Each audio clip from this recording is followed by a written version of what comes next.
Olá! Iniciamos hoje, quinta-feira, 2 de janeiro, nossos podcasts do programa Visão de Mundo, neste canal do YouTube, que você pode acompanhar também pelo Instagram ou pelo X. O ano de 2025 promete ser intenso em acontecimentos importantes e decisivos nos desenvolvimentos já em curso. Guerra da Ucrânia, mudança de governo nos Estados Unidos, a instabilidade política nos principais países da Europa, conflitos do Oriente Médio, a tensão no Extremo Oriente e a questão migratória. As questões afetas à vida comum, como segurança, renda, transporte, educação, trabalho e comportamento, continuarão na pauta de noticiário e nas preocupações cotidianas, refletindo a melhoria ou a piora do quadro político e econômico no país e no mundo. Mas se existe um termo capaz de sintetizar os acontecimentos dos últimos anos, esse termo é, sem dúvida, perplexidade, resultando em insegurança, ansiedade e desorientação, não apenas das instituições, como também das pessoas. E não há instituições que não dependam das pessoas. O programa Visão de Mundo, que se inicia hoje, tem por objetivo oferecer leituras de autores consagrados que prestaram contribuições fundamentais para a compreensão de temas cruciais para a vida social. O mundo vive hoje o temor de uma guerra, o mais perturbador fenômeno social e a mais complexa atividade humana. Como tal, ela não pode permanecer no nosso horizonte apenas como resultado de operações militares com o seu trágico balanço de mortes e destruição. Por mais afastada que essas guerras nos pareçam. A guerra é fruto do erro moral, ambição, desejo de conquista, de respeito ao direito dos povos, uso da violência para a solução de controvérsias. Mas ela nasce, a guerra, de fato, no íntimo das pessoas, quando elas desprezam a justiça, radicalizam posições e aplaudem a violência, dobrando-se a ditadores. Exatamente como ocorreu há cerca de 80 anos atrás, no maior conflito da história, que antes de lançar nações contra outras, jogou pessoas contra outras, no âmago das sociedades, unindo umas, dividindo muitas e cobrando um pesado custo de outras. Nas recomendações de leitura, nas propostas que faremos neste programa Visão de Mundo, selecionaremos algumas obras de pessoas que viveram os grandes conflitos do século XX, fazendo os alertas para que eles não mais se repetissem. Lições de história que estão sendo esquecidas. São filósofos, cientistas políticos, jornalistas e historiadores.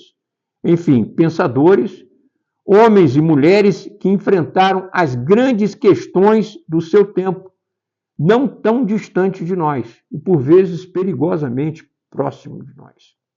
Karl Popper, Friedrich Hayek, Eric Voegelin, Werner Jaeger, Hannah Arendt, Norberto Bobbio, Isaiah Berlin, Raymond Aron e Tony Judt, entre outros. E as inteligências brasileiras que ousaram pensar o Brasil.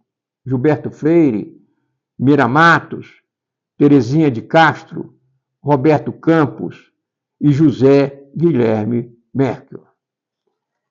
Nós vamos apresentar algumas obras deles, fazer ligeiros comentários e deixá-los à vontade para ler essas obras, não imediatamente, não de todo, mas tê-las como referências diante da eventual presença de dúvidas, de incertezas que povoam o nosso cotidiano atualmente. Iniciaremos nosso programa com ciência. E, para isso, vamos começar do começo. Vamos nos valer do conhecimento de Karl Popper, estudando os filósofos pré-socráticos, antes do período clássico da Grécia. A filosofia que fundamentou o conhecimento em nossa civilização. Karl Popper redigiu um importante livro, O Mundo de Parmênides, no qual ele discute a questão, a filosofia da ciência. Karl Popper foi um austríaco radicado no Reino Unido, que se tornou um dos maiores pensadores do século XX, particularmente no campo da filosofia da ciência, como estamos colocando.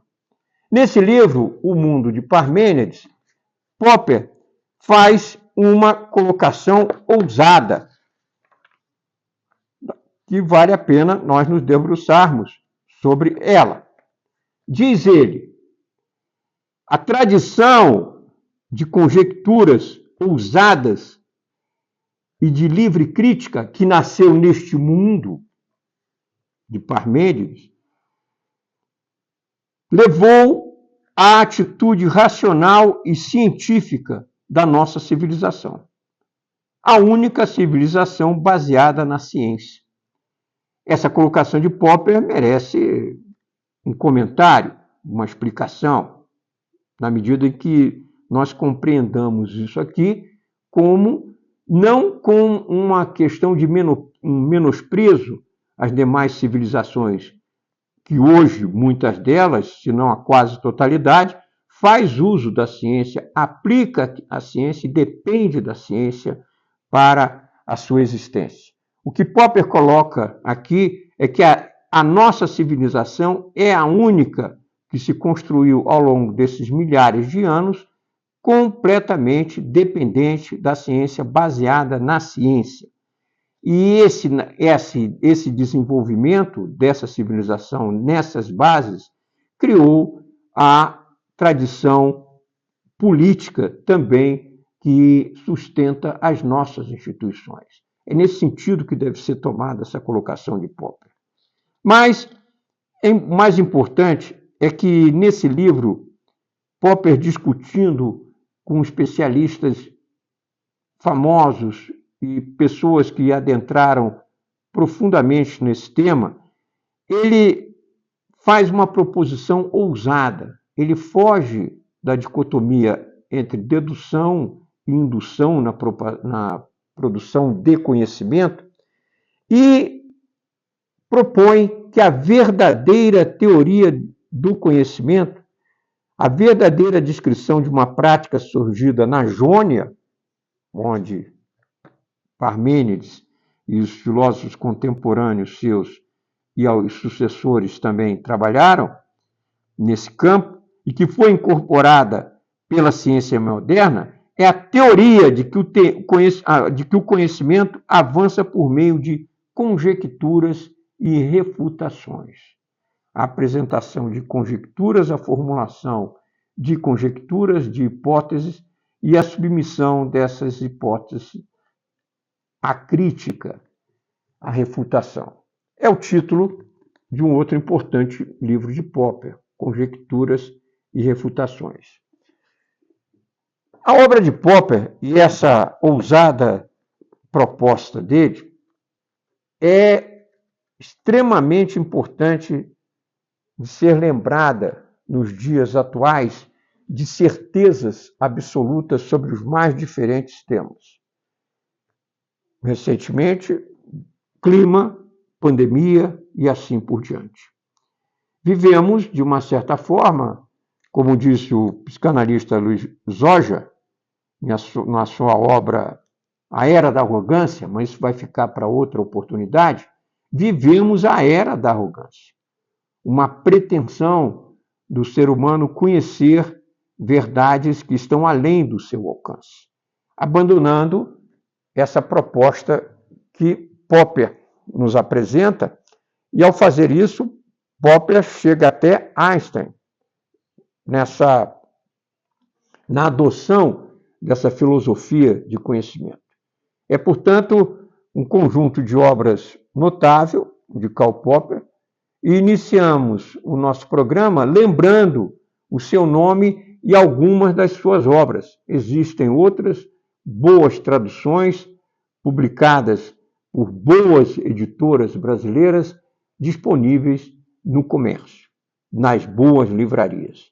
Fica então, nesse primeiro capítulo do programa Visão de Mundo, a recomendação de Karl Popper, especificamente com o mundo de Parmênides e conjecturas e refutações. Até mais, até o próximo episódio.